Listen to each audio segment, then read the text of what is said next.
আসসালামু আলাইকুম। আপনি একজন লোকের কোয়ালিটি বোঝেন কিভাবে? সেটা তার পছন্দের উপর ডিপেন্ড করে ব্যক্তির কোয়ালিটি আপনি বুঝতে পারবেন। যেমন আপনি কি খান, কাদের সাথে চলেন, কি বলেন, কোন ধরনের লোকের সাথে আপনি চলতে চান বা কাদেরকে আপনি পছন্দ করেন আপনার ব্যক্তিত্বের সাথে যায় বলে। তার উপর নির্ধারণ করা হবে আপনার ব্যক্তিত্ব কতটুকু সঠিক এবং সুন্দর। আমরা দেশের রাজনৈতিক নেতাকর্মী আজকাল এমন লোকদেরকে সিলেক্ট করতেছে নিজের ব্যক্তিগত অ্যাসিস্ট্যান্ট হিসেবে অথবা নিজের সহকারী হিসেবে অথবা নিজের পরামর্শদাতা হিসেবে, যে সমস্ত লোকগুলা কোনো ক্লাস নেই। তো ক্লাসবিহীন লোকগুলাকে যখন নির্বাচন করা হয় নিজের পদের জন্য বা নিজেকে সহযোগিতা করার জন্য, তাহলে বুঝতে হবে সেই সমস্ত নেতাকর্মীর কতটুকু ক্লাস নিজে মেনটেন করে।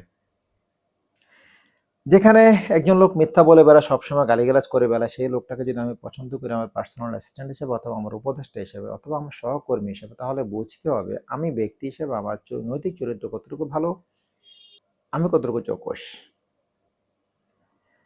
উদাহরণ হিসাবে বলা যেতে পারে, যদি আপনি ছোটবেলা আপনি স্কুল থেকে বাসায় যাওয়ার সময় আপনি যদি স্কুলের ফার্স্ট বয় হন, বাসায় যাওয়ার সময় যদি আপনি আপনার একটা লাস্ট বয় বন্ধুটাকে সাথে করে নিয়ে যান, আপনার আব্বু আম্মু ধরে নেবে এই ছেলেটা মনে হয় আমার ছেলের মতো মেধাবী।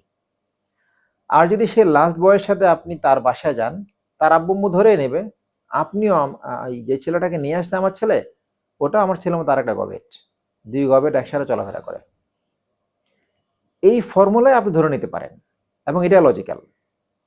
বাস্তবিক ফিল্ডেও যদি আপনি কোনো কাস্টমার কাছে যান, ধরুন আপনি একজন সচিব, আপনি যদি একজন দিনমজুরকে আপনার সাথে করে একদম শার্ট প্যান্ট পরে সাথে করে অথবা ফর্মাল যে কোনো ড্রেসে আপনার সাথে করে আরেকজন মিনিস্টারের কাছে যান, ওই মিনিস্টার ধরে নেবে সেও সচিবের বন্ধু, যেহেতু সচিবের সাথে আসছে তাহলে সেও আর একটা সচিব হবে অথবা বড় একজন অফিসার হবে।